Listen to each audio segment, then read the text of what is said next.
partir de agora você vai rever as principais decisões do segundo semestre de 2020 do Supremo Tribunal Federal na retrospectiva do Jornal da Justiça. No dia 3 de agosto, o STF retomou as sessões plenárias por videoconferência. Os casos relacionados ao coronavírus continuaram em foco. O primeiro julgamento do segundo semestre foi de um processo sobre o impacto da pandemia em aldeias indígenas. Reveja na reportagem de Marta Ferreira.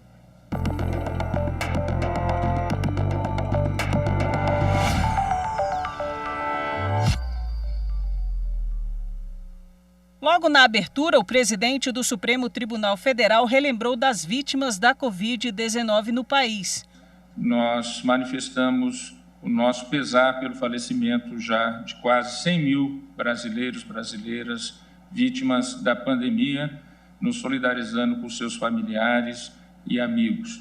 E também cumprimentando a todo o serviço de saúde pelo trabalho desenvolvido. Depois, o julgamento da DPF 709 sobre os efeitos da pandemia da Covid nas aldeias indígenas foi iniciado.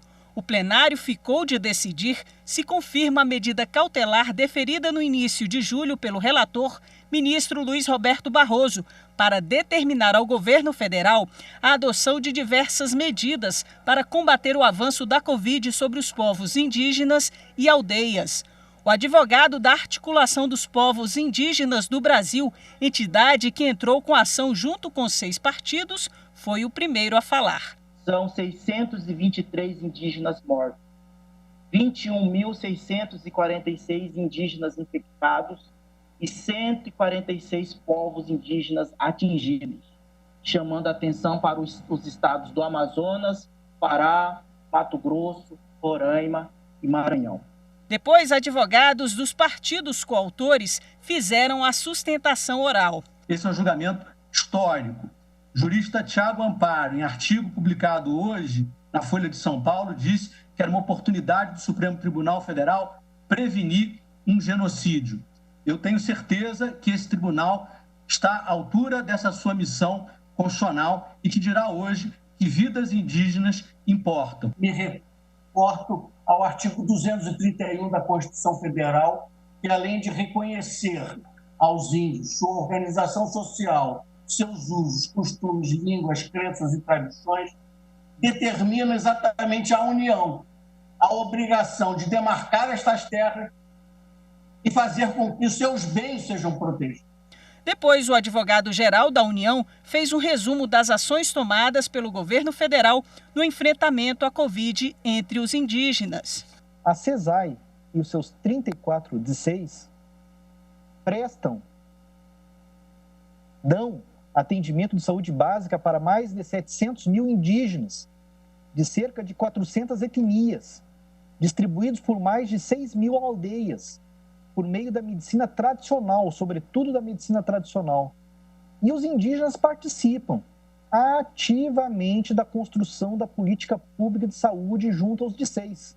O Procurador-Geral da República, Augusto Aras, falou em seguida. O PGR, ratificando a manifestação escrita da nossa Câmara Temática Indígena, se manifesta favoravelmente ao referendo da decisão do eminente ministro relator. O relator da ação, ministro Luiz Roberto Barroso, reconheceu a atuação das Forças Armadas e do Ministério da Saúde, por exemplo, na distribuição de cestas básicas, suprimentos e materiais de saúde às diversas comunidades indígenas, entre outras ações. O ministro, contudo, entendeu ser necessário determinar ao governo a adoção de medidas adicionais a partir de um diálogo entre todos os envolvidos. Determinei a instalação de barreiras sanitárias e a instalação de uma sala de situação com a participação das comunidades indígenas, do Ministério Público, da Defensoria Pública Geral da União, da representante do CNJ, de um representante do meu gabinete e dos técnicos que a própria sala de situação venha a convocar. O ministro também ressaltou a importância de combater a invasão das terras indígenas. Eu não quis, com todo respeito, alimentar a crença que eu considero fantasiosa de que pudesse ser singela a operação de retirar, se nós multiplicarmos 20 mil por 7, ou ainda que não fosse tantas pessoas, mas retirar 50, 70 mil pessoas que não deveriam estar lá, à força de uma penada. É preciso um planejamento, mas tem que ter o planejamento. Portanto, a minha decisão é no sentido de que seja elaborado um plano de desinclusão.